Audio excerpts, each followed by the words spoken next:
रहे हैं, श्वास श्वास पर कृष्ण रट, हर श्वास पर श्री ठाकुर जी का नाम। और जब हम अधिक भजन करते हैं, हमारी माला की संख्या बहुत हो जाती है, तो हमने कई संतों की ऐसी स्थिति देखी, उनको फिर माला फेरनी नहीं पड़ती, माला घुमानी नहीं पड़ती, हृदय में माला निरंतर चलती रहती है। राम राम राम राम राम राम राम राम उनका चलता ही रहता है। वो किसी भी स्थिति में हो, सोते उठते बैठते जागते, उनका स्मरण सदैव रहता है। सुखदेव जी महाराज परीक्षित जी को कह रहे हैं कि हे राजन, तुम चिंता मत करो, मैं तुम्हें श्रीमद् भागवत की कथा श्रवण कराऊंगा, जिससे तुम्हारे भीतर जो मृत्यु का भय है वो सर्वथा के लिए दूर हो जाएगा। सुखदेव जी ने अपना इतिहास सुनाया। मैं तो निर्गुण ब्रह्म की सत्ता में लीन था, मैं सगुण साकार के चक्कर में नहीं पड़ता था, मैं तो केवल ध्यानावस्थित होकर उस परमात्मा का ध्यान करता था। पर भैया एक दिन मेरे पिताजी के शिष्यों ने मुझे श्लोक सुना दिए, और श्री ठाकुर जी के भीतर ऐसा खिंचाव है, ऐसा आकर्षण है, उनके गुणों ने मुझे ऐसा आकृष्ट किया कि मैं दौड़ा दौड़ा आया और मैंने पूरी भागवत का अध्ययन अपने पिता से किया। हमारे श्री ठाकुर जी का नाम ही कृष्ण है। कृष्ण का मतलब होता है कर्षति इति कृष्ण, जो अपनी ओर खींच ले, जो चुंबक की तरह अपनी ओर खींच ले, उसका नाम कृष्ण है। पर निश्चितोपि नैर्गुण्य उत्तम श्लोक लीलया गृहीत चेता राजर्षे आख्यानम यदधीतवान। सुखदेव जी कहते हैं कि गृहीत चेता राजर्षे, हे राजन, मैंने एक बार केवल भूल से श्री ठाकुर जी की कथा सुन ली थी, बस 2 श्लोक सुन लिए थे। भगवान ने मेरे चित्त को ऐसा अपनी ओर खींचा कि मैं आज तक उससे बाहर नहीं जा पाया।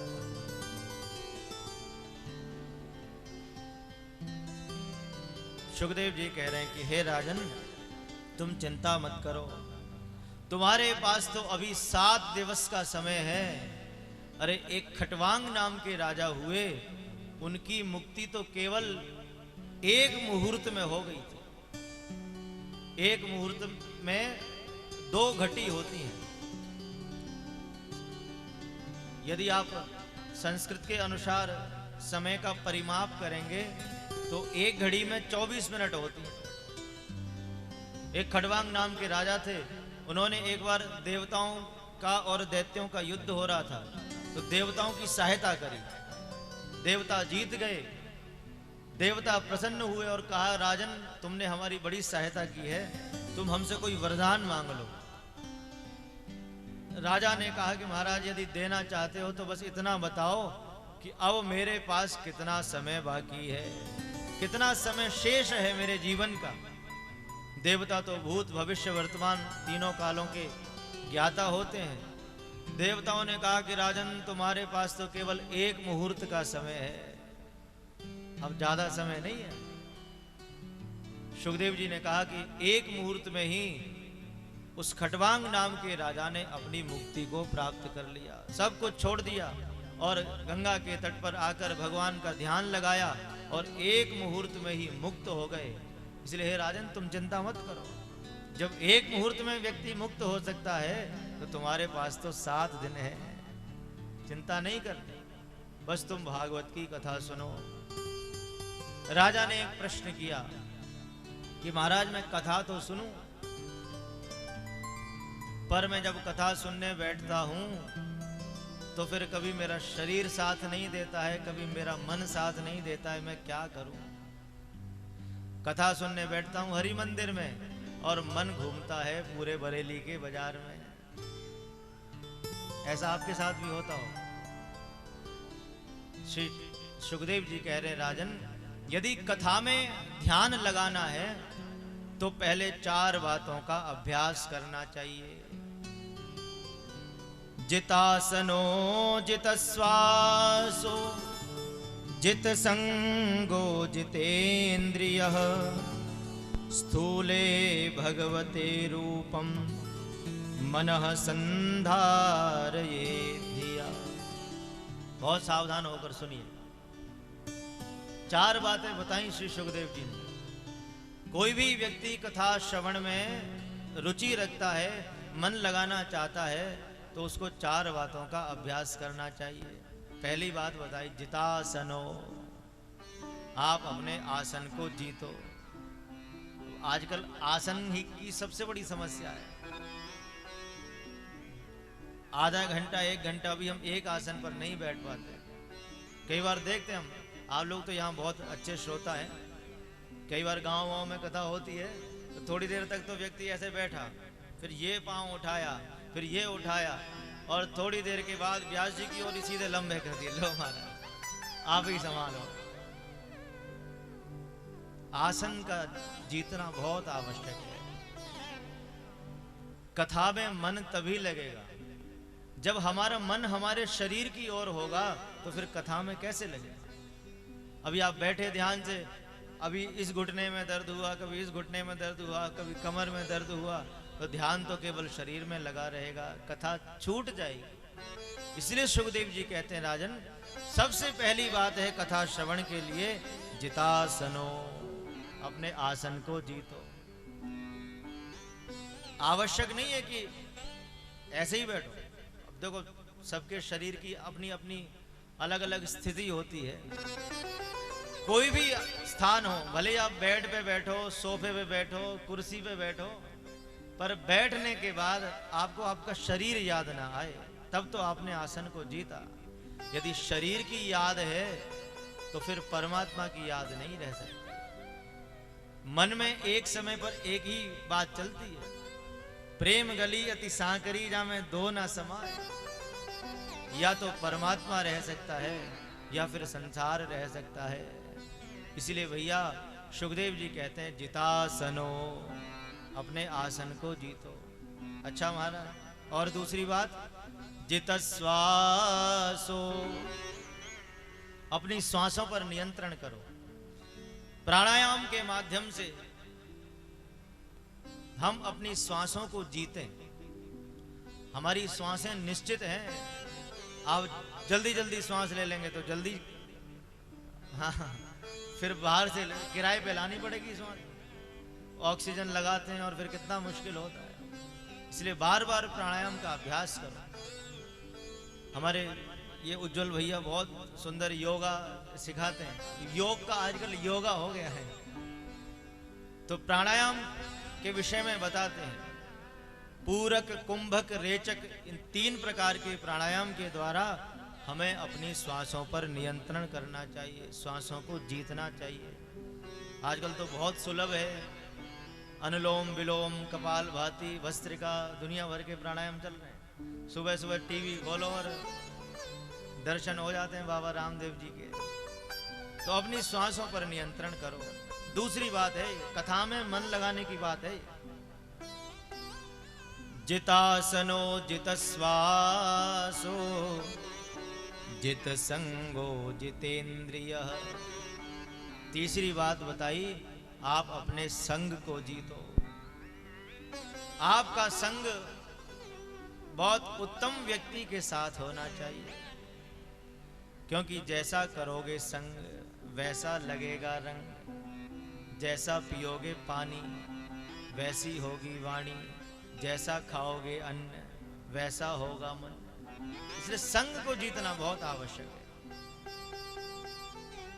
तजोरे मन हरि विमुखन को संग, जो आपको परमात्मा से दूर करे ऐसे व्यक्ति के तो दूर से ही हाथ जोड़ लो भैया, आपके दूर से राम राम। मैं तो कई बार कथा में कहता हूं कि 2 सहेलियां हो, उनको पास पास में नहीं बैठना चाहिए। बोले क्यों? बोले कथा में कम ध्यान रहता है, आपस की बातें उनकी ज्यादा चलती है।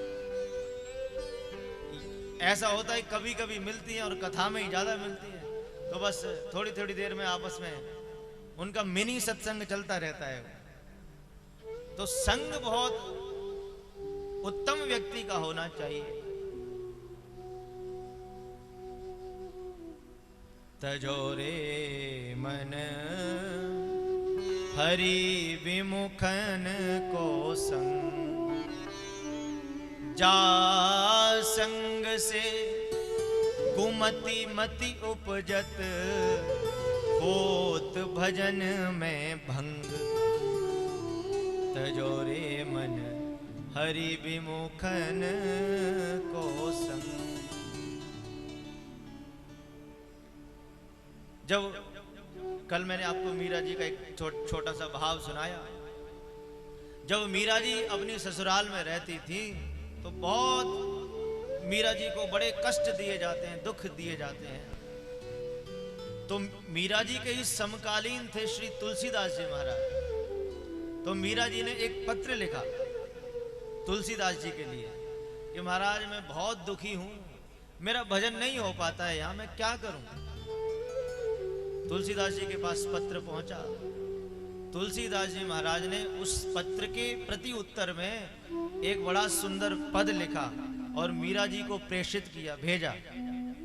तुलसीदास जी कहते हैं कि हे मीरा जी, जाके प्रियन राम वे देही, तजिए ताहि कोटि वैरी सम, यद्यपि परम स्नेही। मीरा जी से कहते हैं तुलसीदास जी, जिसको भगवान श्री राम माता जानकी प्रिय नहीं है, जिसको श्री ठाकुर जी प्रिय नहीं है, ऐसे व्यक्ति को तो करोड़ों शत्रुओं के समान त्याग देना चाहिए। मीरा जी ने पूछा कि महाराज पहले किसी ने त्यागा है कि आप शुरुआत हमसे ही करवा रहे हो। तुलसीदास जी ने एक एक उदाहरण दिया महाराज, बड़ा सुंदर पद लिखा है। तुलसीदास जी कहते हैं मीरा जी, आप पहली बार ऐसा नहीं करोगे, आपसे पूर्व में भी प्रत्येक व्यक्ति ने जिसने भी भगवान से विमुख करना चाहा उसने उसका त्याग कर दिया। मीरा जी ने पूछा किसने त्याग किया, तो श्री तुलसीदास जी महाराज उदाहरण देते हैं। तजो पिता प्रहलाद, प्रहलाद जी की आप कथा सुनेंगे। श्री प्रहलाद जी महाराज ने अपने पिता का त्याग कर दिया। प्रहलाद जी क्या शास्त्र नहीं पढ़े थे, सब कुछ जानते थे। शास्त्रों में तो लिखा है कि माता पिता तो अपने देवताओं के समान होते हैं, माता पिता के चरणों में सारे तीर्थ हैं, पर ऐसे पिता को भी श्री प्रहलाद जी ने त्याग दिया। क्यों त्यागा? क्योंकि वो भगवान से अलग करना चाहता है, भगवान से दूर करना चाहता है। तजो पिता प्रहलाद, विभीषण बंधु भरत महतारी। विभीषण जी महाराज ने अपने भाई का त्याग कर दिया। अस कहे चला विभीषण जब ही, अस कहे चला विभीषण जब ही, आयु ही भय सब तब ही, आयुहीन भय सब तब ही। विभीषण जी महाराज ने अपने भाई का त्याग कर दिया। तजो पिता प्रहलाद, विभीषण बंधु भरत महतारी। भरत जी महाराज ने अपनी मां का त्याग कर दिया। बलि गुरु तजो, राजा बलि ने अपने गुरुदेव का त्याग कर दिया। गुरुजी भगवान से अलग करना चाहते हैं। राजा बलि ने संकल्प किया कि मैं 3 पग भूमि वामन भगवान को देता हूं। गुरुजी ने आके मना किया, करे ये वामन नहीं है, ये तो 53 है, इसके चक्कर में मत पड़ना, ये तो 2 ही चरण में सब कुछ नाप लेगा, इसलिए तुम मना कर दो इसको। राजा बलि ने कहा कि भगवान हे गुरुदेव, भले ही आप मेरे गुरुजी हैं, पर यदि आप मुझे भगवान से अलग करेंगे तो मैं आपका भी त्याग कर दूंगा। श्री बलि महाराज ने अपने गुरुजी का त्याग कर दिया।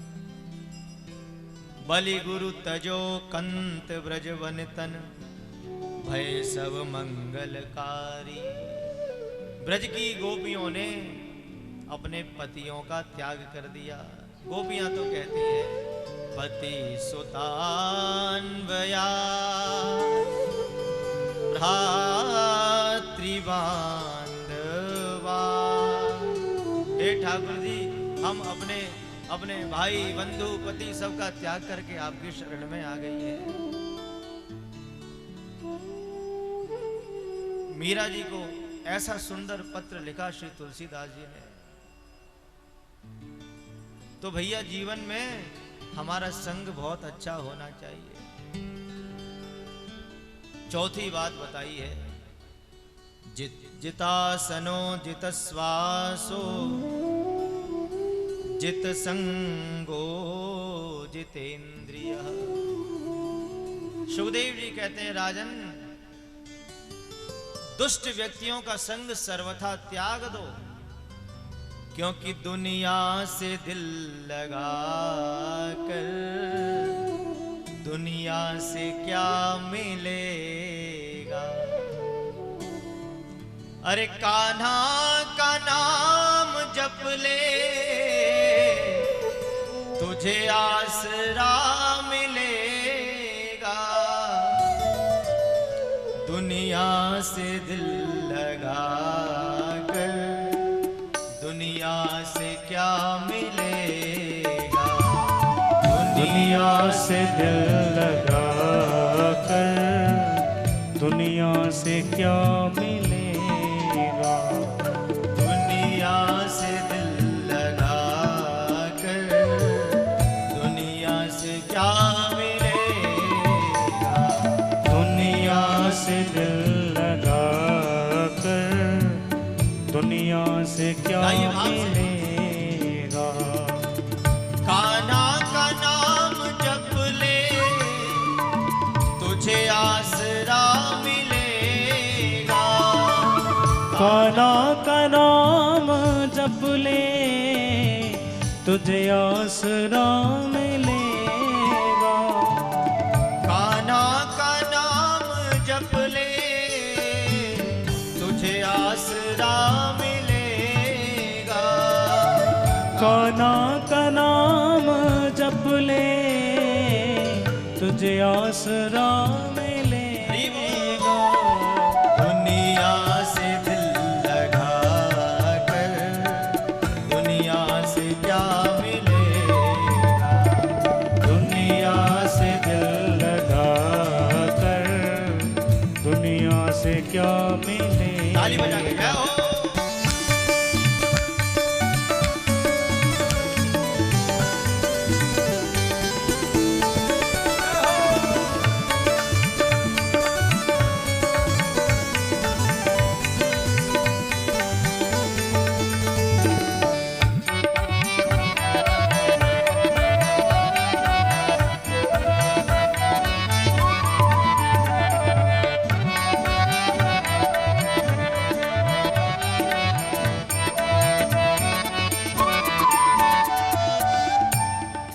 सब लोग गाइएगा भाव से। जिसको तू समझे अपना, वो तो है झूठा सपना। जिसको तू समझे अपना, वो तो है झूठा सपना। जिसको तू समझे अपना, वो तो है झूठा सपना। जिसको तू समझे अपना, वो तो है झूठा सपना। तेरा श्याम है सहारा, बस उसका नाम जपना। तेरा नाम है सहारा, बस उसको अपना जपना। और भैया सब द्वार बंद होंगे, ये दर खुला मिलेगा। सब द्वार बंद होंगे, ये दर खुला मिलेगा। ओ सब द्वार बंद होंगे, ये दर खुला मिलेगा।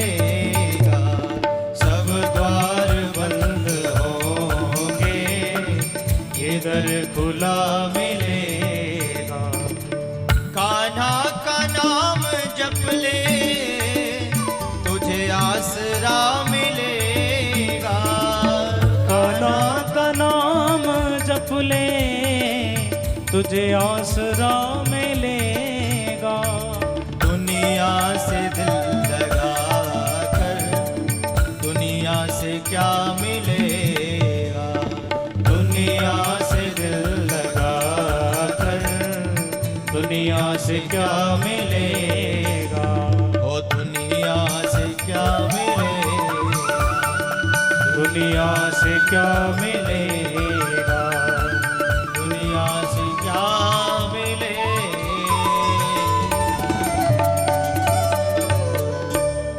जय जय श्री राधे। सुखदेव जी कहते हैं जितेंद्रिय जित संगो जितेंद्रिय। भैया संग केवल ठाकुर जी का करो, संतों का करो, क्योंकि सब द्वार बंद होंगे ये दर खुला मिले। और विशेष रूप से हमने हरि मंदिर में तो देखा ही है, दोपहरी बारी खुला ही रहता है पीछे का दरवाजा, कोई भी आता है कोई भी जाए। गुरुदेव भगवान का द्वार सदैव खुला रहता है। दुनिया से दिल लगा कर दुनिया से क्या मिलेगा। सुखदेव जी कहते हैं राजन, भागवत की कथा में मन लगाने के लिए पहले आसन को जीतो, फिर श्वासों को जीतो, फिर संग को जीतो, और चौथी बात बताई जितेंद्रिय, अपनी इंद्रियों को जीतो। हमारी आंख वहीं जाए जहां हम ले जाना चाहते हैं। हमारी वाणी वही बोले जो हमारा हृदय बोलना चाहता है। हमारी नासिका वही सूंघे जो श्री ठाकुर जी का जो माला है, जो निर्माल्य है, केवल उसी का आघ्राण करें। हमारी इंद्रियां हमें बहुत भटकाती हैं। उपनिषद में एक कथा आती है, ये जो शरीर है इसको रथ मानिए, इसमें 10 इंद्रियां होती हैं, वो 10 की 10 इंद्रियां घोड़े हैं। मन जो है वो लगाम है और बुद्धि सारथी है। अब आप सब लोग सुधी श्रोता हैं, यदि 10 घोड़े लगे हों किसी रथ में और कोई घोड़ा जाए बदायूं की तरफ, कोई घोड़ा जाए लखनऊ की तरफ, कोई घोड़ा जाए दिल्ली की तरफ, तो आप जीवन भर चलते रहिएगा, कभी अपने गंतव्य पर नहीं पहुंच पाएंगे। यदि वो सारे घोड़े एक ही दिशा में चलेंगे तो आप शीघ्र ही अपने लक्ष्य को प्राप्त कर लेंगे। लगाम सारथी ऐसा होना चाहिए जिसको पता हो कहां रुकना है, कहां चलना है। सुखदेव जी कहते हैं राजन, हमें अपनी इंद्रियों पर नियंत्रण करना चाहिए। कथा में बैठे हैं पर ये जो रसनेंद्रिय है ये कह रही है कि भैया वो जो अजंता वाली दुकान है उसमें बढ़िया बढ़िया मिठाई बनी होगी, अब ये कब पूरी हो कथा और हम कब जाएं वहां। क्योंकि हमारी जीभ पर, हमारी इंद्रियों पर हमारा नियंत्रण नहीं है। आपको सच्ची बात बताऊं, हमारी वृंदावन में एक बार कथा थी, तो 3 बजे से 7 बजे तक का समय था कथा का। कई बार 10-20 मिनट, आधा घंटा थोड़ा विलंब से हो ही जाती है, और उसमें तो ऐसा होता था कि 4 बजे आरंभ होती थी और 8 बजे तक चलती थी।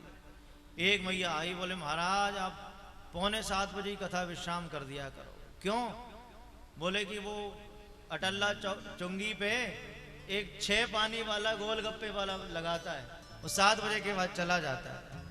आप 6:45 बजे कर देंगे कथा का विश्राम तो हम जाके जल्दी से कुछ खा तो लेंगे।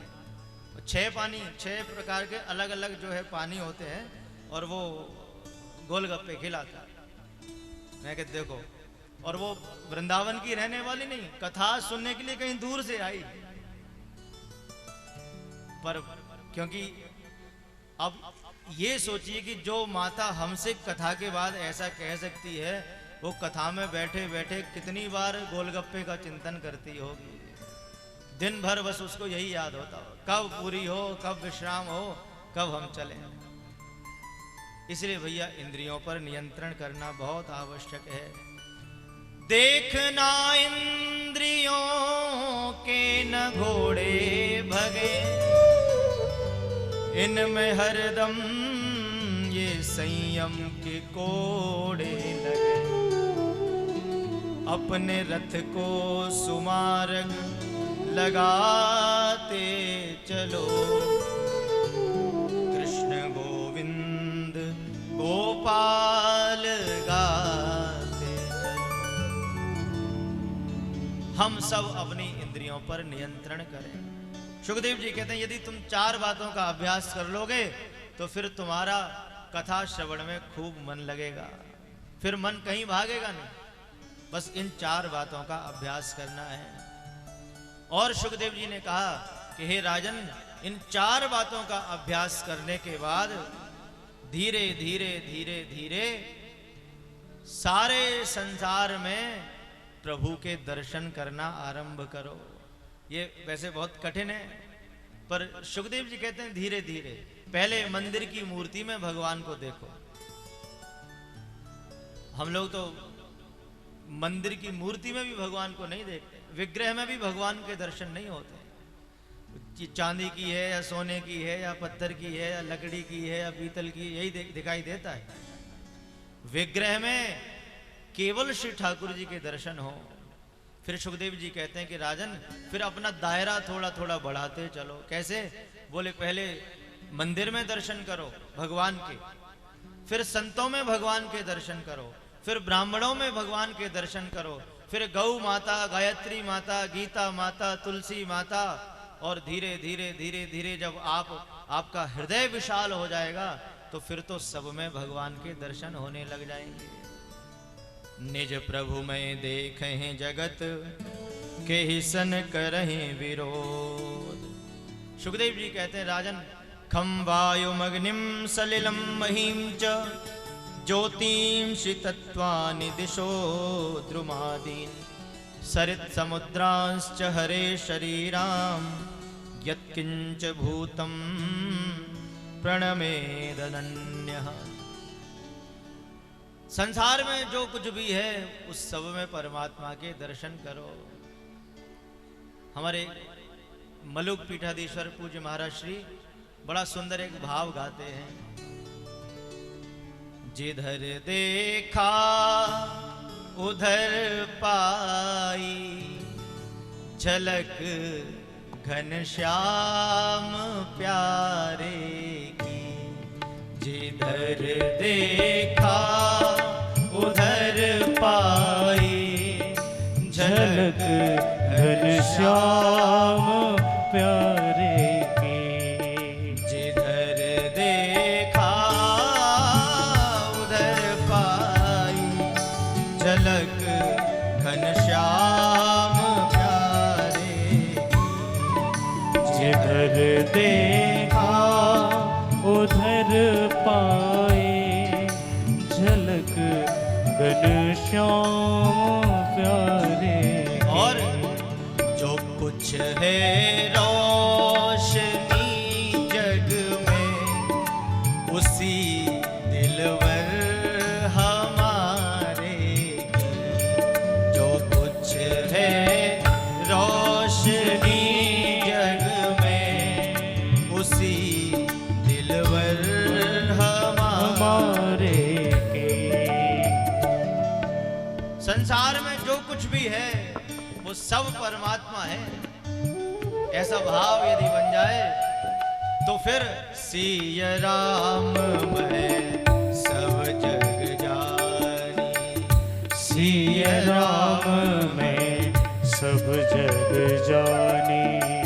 करहु प्रणाम जोर जोग पानी। करहु प्रणाम जोर जोग पाने। ऐसा भाव रखें, जो कुछ है रोशनी जग में, उसी दिलवर हमारे की। जो कुछ है रोशनी दिल में, उसी दिल पर हमारे की।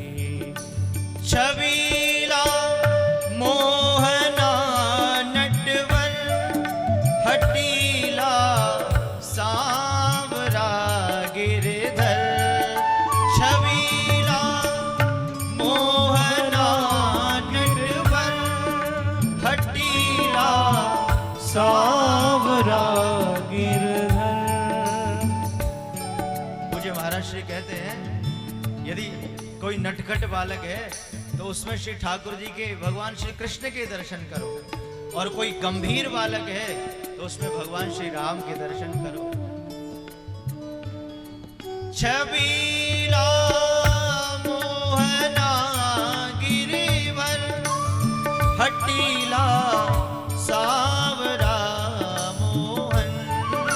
छबीला मोहना गिरवर, हटीला सांवरा मोहन। छबीला सावरा करे यह राम नित झांकी, करे यह राम नित झांकी। वो दिलवर प्राण प्यारे की, करे यह राम नित झांकी। वो दिलवर प्राण प्यारे की।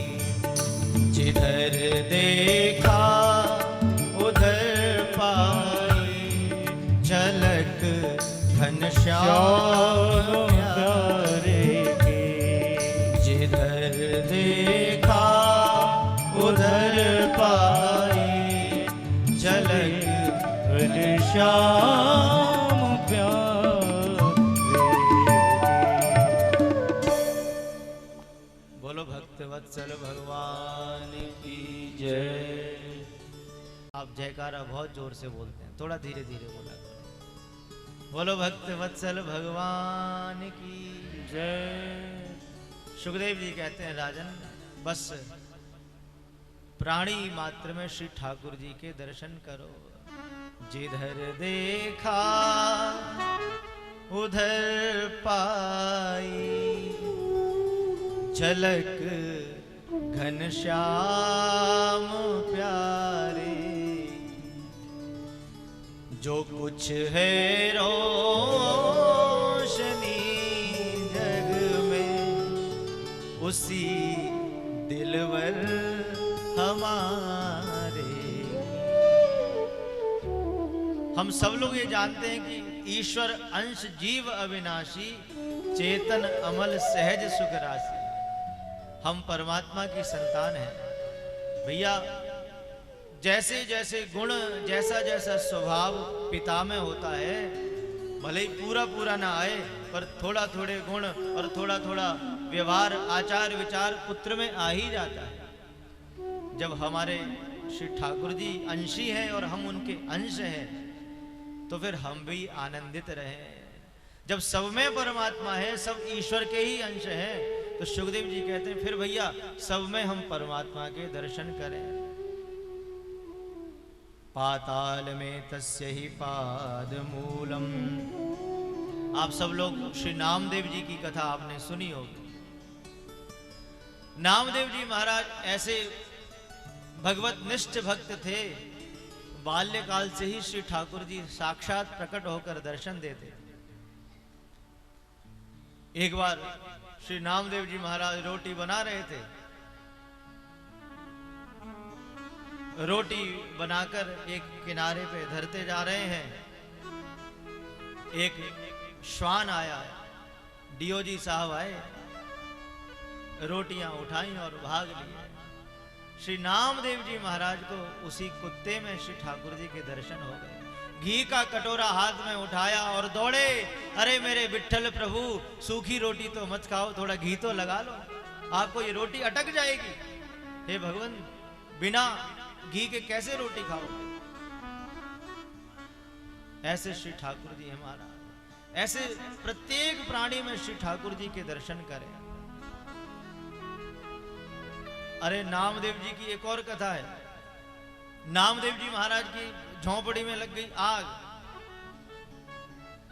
पूरा गांव एकत्रित हो गया, बाल्टी भर भर के पानी मारे कि महाराज कैसे भी शांत हो जाए। और उसी अग्नि में श्री नामदेव जी को विट्ठल भगवान के दर्शन हो रहे हैं। नामदेव जी दौड़े दौड़े गए, पड़ोसी से घी मांग के लाए। बोले घी का क्या करोगे? बोले मेरे विट्ठल प्रभु प्रकट हो गए, अभी थोड़े धीरे धीरे कम प्रज्वलित हैं, मैं थोड़ा घी की आहुति दे दूंगा तो अधिक प्रज्वलित हो जाएंगे। क्या भाव है संतों का भाई। मेरे प्रभु आए हैं तो इनको कुछ खाने पीने को देना चाहिए। और अग्नि देवता को सबसे अच्छा घी लगता है, इसलिए हम लोग स्वाहा स्वाहा करते हैं। सुखदेव जी कहते हैं राजन, पहले 4 बातों का अभ्यास करने के बाद फिर सब में श्री ठाकुर जी के दर्शन करें। क्योंकि जो कुछ है रोशनी जग में, उसी दिलवर हमारे की। श्री सुखदेव जी कहते हैं कि राजन, 7:45 बज गए, थोड़ा जल्दी जल्दी कथा सुन लो। अब क्या करें, हमारी गति बहुत मंथर है, सोच के तो बहुत आते हैं। अभी 2 स्कंद में चल रहे हैं, बताओ, और कल ठाकुर जी का जन्म भी होना है। और ठाकुर जी के जन्मोत्सव की कथा श्रीमद् भागवत के 10वें स्कंद में है, और हम कहां चल रहे हैं? 2 स्कंद में। अब तो छलांग लगानी पड़ेगी तभी काम होगा, पर कोई बात नहीं, ये सब भी ठाकुर जी की कथा है। येन केनाप्युपायेन मतिम कृष्णे निवेशयेत। भागवत की कथा श्रवण का केवल एक उद्देश्य होना चाहिए कि हमारा मन श्री ठाकुर जी में लग जाए। बाकी कथा आधी सुनो, चाहे पूरी सुनो, चाहे 1 मिनट सुनो, चाहे आधी मिनट सुनो, बस मन लग जाए श्री ठाकुर जी की सेवा में, मन लग जाए श्री ठाकुर जी के चरणों में।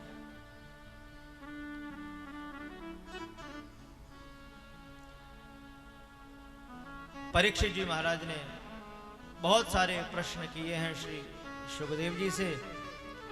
एक प्रश्न किया कि महाराज, जो व्यक्ति सकाम पूजन करना चाहता है उसको किस देवता का पूजन करना चाहिए? हमारे यहाँ तो 33 करोड़ देवता हैं महाराज। एक बात याद रखिएगा, 33 करोड़ नहीं है, 33 कोटि है। संस्कृत में कोटि माने होता है प्रकार। जैसे हमारे यहाँ एक जब सरकार बनती है तो उसमें एक मंत्रिमंडल बनता है, ये प्रधानमंत्री जी, ये गृह मंत्री जी, ये रक्षा मंत्री जी, ये वित्त मंत्री जी, सब अलग अलग मंत्रालय होते हैं। ऐसे ही जो 33 प्रकार के देवता हैं, संसार के जो मंत्रालय हैं वो सब उनके हाथ में हैं। 33 करोड़ नहीं है। अब 33 करोड़ देवता यदि आप सोचेंगे भी तो किसी ग्रंथ में नाम भी नहीं मिलेंगे। 33 कोटि माने 33 प्रकार के देवता हैं, जो अलग अलग विभाग हैं जिनके पास में। सुखदेव जी कहते हैं कि राजन, अलग अलग कामना की पूर्ति के लिए हमें अलग अलग देवताओं का पूजन करना चाहिए। किसी देवता को, किसी व्यक्ति को यदि अन्न की कामना हो तो उसको माता अन्नपूर्णा का पूजन करना चाहिए। कोई व्यक्ति मिठाई की दुकान पर जाए और कहे कि भैया हमारी गाड़ी में पंचर हो गया है, थोड़ा लगा दीजिए, तो बरेली में ही है वो, आगरा से शिफ्ट हो गया है, वो ले जाएगा कि ये तो हो गया पागल। सुखदेव जी कहते हैं कि आपकी जैसी कामना है आपको उसी देवता का भजन करना चाहिए, उसी देवता का अनुष्ठान करना चाहिए। अन्य कामस्तु अदितिम ब्रह्मवर्चस कामस्तु यजेत ब्रह्मणस्पतिम इंद्रमिंद्रिय कामस्तु प्रजा कामः प्रजापति देवी मायां तु श्री कामस्तेजस कामो विभावसुम। सावधान होकर सुनिएगा, ये गृहस्थियों के लिए बहुत काम की बात है। फिर मैं आपको सावधान करूं, ये कोई टोटका नहीं है, ये केवल भागवत जी में बताया गया है कि आपको जैसी वस्तु चाहिए वो उसी देवता से मांग लीजिए। जिस व्यक्ति को अपनी इंद्रियों में बल चाहिए उसको इंद्र का पूजन करना चाहिए। हमारी सारी इंद्रियां जो है अंतिम अवस्था तक ठीक ठाक रहे, ना आंखों में चश्मा लगे, ना कान में मशीन लगे, ना नाक। कई लोग तो ऐसा होता है जब वृद्धावस्था अधिक होती है तो नाक जो सूंघना बंद कर देती है, ना उनको खुशबू आती है, ना सुगंध आती है, ना दुर्गंध आती है। तो जिनको अपनी इंद्रियों में बल चाहिए ऐसे जीवों को इंद्र का पूजन करना चाहिए। सुखदेव जी महाराज बता रहे हैं श्री परीक्षित जी। अब आप विचार कीजिए कि परीक्षित जी की मृत्यु निश्चित है, 7 दिन में होनी है, पर परीक्षित जी कैसे कैसे प्रश्न कर रहे हैं। परीक्षित जी का तो कल्याण हो गया भैया। परीक्षित जी जानते हैं कि कलयुग में बड़े बड़े विचित्र विचित्र प्राणी होंगे, कम से कम मेरे माध्यम से श्री सुखदेव भगवान उन प्राणियों के ऊपर तो कृपा कर दें जिसको श्री ठाकुर जी ने गर्भ में जाकर बचाया हो, गर्भ में जाकर श्री ठाकुर जी ने जिसको दर्शन दिए हो, उसकी मुक्ति तो गर्भ में ही हो गई, उनको मुक्ति की आवश्यकता नहीं है। परीक्षित जी ने जो भी प्रश्न किए हैं वो हमारे और आपके लिए किए, नहीं तो आदमी मरने को है और ये पूजन के लिए क्यों पूछेगा? ये राजा महाराजाओं का इतना चरित्र क्यों सुनेगा? केवल संसार के प्राणियों को शिक्षा देने के लिए श्री परीक्षित जी महाराज सुखदेव जी से प्रश्न करते हैं। जिनको संतान की कामना हो उनको अपने पितरों का पूजन करना चाहिए। जिनको धन की कामना हो उनको माता लक्ष्मी का पूजन करना चाहिए। वो तो सब जानते हैं आप, जय लक्ष्मी माता, तुम बिन यज्ञ न होते, वस्त्र न हो पाता, खान पान का वैभव सब तुमसे आता, जय लक्ष्मी माता। जिनको तेज चाहिए,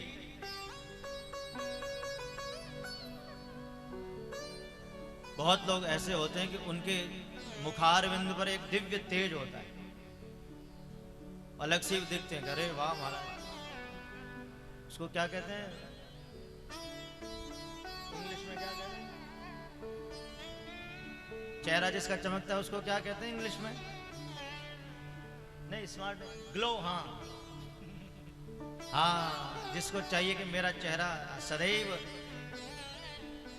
तेजवान रहे उसको अग्नि देवता का पूजन करना चाहिए। आप देखना कभी अनुभव करके, अब जिस दिन आप अपने घर में हवन करते हैं, स्वाहा स्वाहा स्वाहा स्वाहा करते हैं, और उसके बाद अपना चेहरा देखिए, है ना, चमक जावे ना, एकदम दिव्य तेज आ जाता है। तो अग्नि देवता का पूजन करना चाहिए। जिनको सुंदर रूप की कामना हो उसको गंधर्वों का पूजन करना चाहिए। जिसको सुंदर पत्नी चाहिए उसको उर्वशी का पूजन करना चाहिए। पहले दिन की कथा के बाद एक भैया आए थे, महाराज इनका विवाह हो जाए, ऐसा आशीर्वाद दीजिए। तो अब अगर वो यहाँ बैठे हों तो आप सुन लीजिए कि उर्वशी अप्सरा का पूजन कीजिए।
जिनका कीर्तन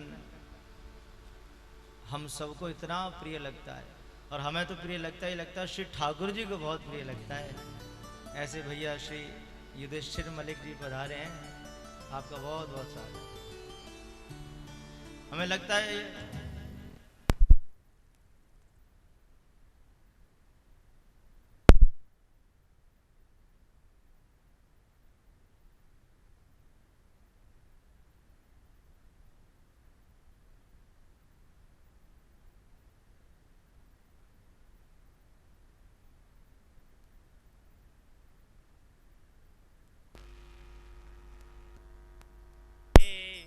राधे राधे श्री राधे, जय राधे श्री राधे, राधे राधे श्री राधे, जय जय श्री राधे। सुखदेव जी कहते हैं, हे राजन, आधिपत्य कामः सर्वेषां यजेत परमेष्ठिनम्। जिसको पत्नी की कामना हो उसको उर्वशी का पूजन करना चाहिए। जिसको यश की कामना हो उसको यज्ञ भगवान का पूजन करना चाहिए। पहले बड़े बड़े राजा इतने विशाल विशाल यज्ञ कराते थे, पूरे संसार में उनका यश व्याप्त हो जाता था। आजकल ये श्रीमद् भागवत भी ज्ञान यज्ञ है।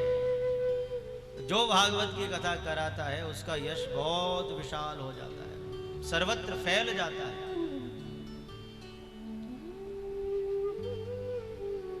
विद्या की कामना हो तो माता सरस्वती का पूजन करना चाहिए अथवा भोलेनाथ का पूजन करना चाहिए। भोलेनाथ भी बहुत विद्वान है। जब श्री भोलेनाथ ने आरंभ में डमरू बजाया, हम लोग जब व्याकरण पढ़ते थे तो उसमें लिखा नृत्यावसाने नटराज राजो ननाद ढक्काम नवपंचवारम। 14 बार डमरू बजाया श्री भोले बाबा ने, और उससे संस्कृत के 14 सूत्र प्रकट हो गए, जिनसे इतना विशाल संस्कृत व्याकरण बन गया। ऐ उंड रील ऋक ए अंग ऐ औच है व्रट लण यम गड़नम झवय गड़दस जब गड़दस खफ चटत चटत कपय सर हल। आपको समझ में नहीं आएगा, पर इन सूत्रों का श्रवण का भी बड़ा पुण्य मिलता है। हमारे गुरुदेव भगवान जब रुद्राभिषेक करते हैं तो रुद्राष्टाध्यायी के बाद बोलते हैं कि इन सूत्रों को जरूर बोल। इनको बोलने से भगवान बड़े प्रसन्न होते हैं। तो विद्या की यदि कामना है, अब तो हम आपको कोई टोटका नहीं बता रहे हैं कि वो आप बेलपत्र में वो शहद लगा के चिपका के आ जाओ, ये सब नहीं करना। आपका भाव है आप करो, पर भोलेनाथ का पूजन करना चाहिए। और संसार में सबसे सस्ता पूजन भोले बाबा का है। आप सोचो, लोटा भी हरि मंदिर का, जल भी हरि मंदिर का, बेल पत्र का पेड़ भी हरि मंदिर में लगा हुआ है। आपको कुछ नहीं करना है, यहीं से जल लिया, यहीं चढ़ाया और भोले बाबा को बम बम भोले, और भोलेनाथ प्रसन्न हो गए। तो विद्या की कामना के लिए भोलेनाथ का पूजन करना चाहिए।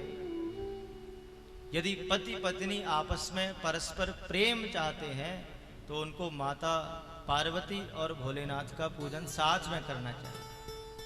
भवानी शंकरौ वंदे श्रद्धा विश्वास रूपिणौ याभ्याम विना न पश्यन्ति सिद्धा स्वान्तस्थमीश्वरम्।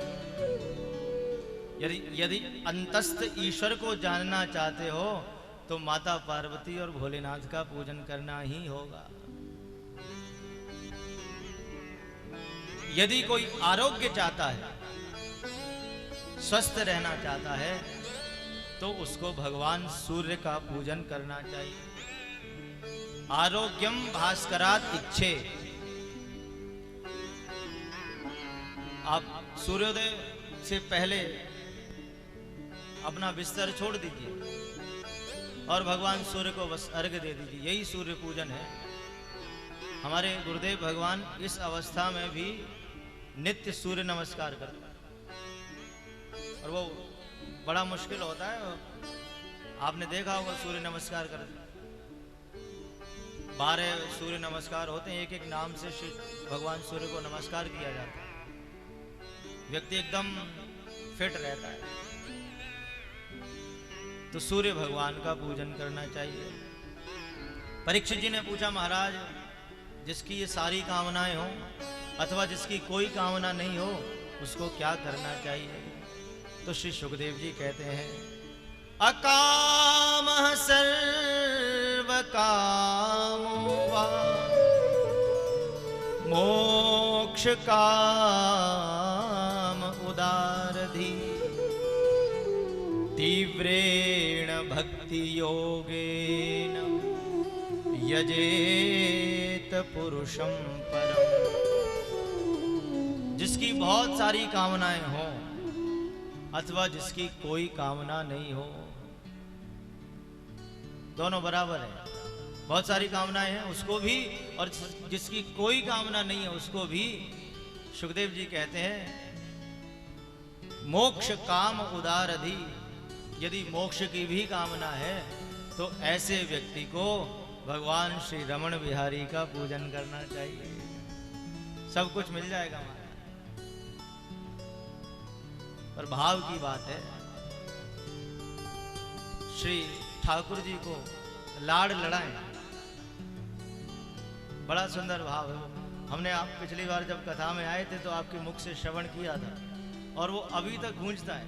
जब श्री ठाकुर जी का श्रृंगार करें, कुछ अक्षय तृतीया वाले दिन अपना अनुभव बताऊं, मैं श्री ठाकुर जी को श्रृंगार कर रहा था और बस यही भाव बार बार आता है, आओ सखी आओ श्याम को मनाए, श्याम संग लाड़ लड़ाए। श्री ठाकुर जी को प्रार्थना करें। सुखदेव जी महाराज कह रहे हैं, अकाम सर्व कामो वा मोक्ष काम उदारधि तीव्रेण भक्ति योगेन यजेत पुरुषम परम। आपकी बहुत सारी कामनाएं हो अथवा कोई कामना नहीं हो, मोक्ष की भी कामना हो, तो केवल श्री ठाकुर जी का पूजन करो। ठाकुर जी के साथ ही लाड़ लगाओ, श्री ठाकुर जी से ही प्रार्थना करो। भगवान से कहो, महाराज हमने दुनिया में तो सबका होकर देख लिया, बस अब हम आपके होना चाहते हैं। कोई भला कहे चाहे बुरा कहे, हम हो चुके रमण बिहारी। गले से लगा लो नाम, श्री ठाकुर जी से प्रार्थना कर। सांवरिया गले से लगा लो नाम, तुम्हारे सिवा कोई ना मेरा, मुझे अपना बना लो ना। गाइए, गले से लगा लो ना सांवरिया तुम्हारे सिवा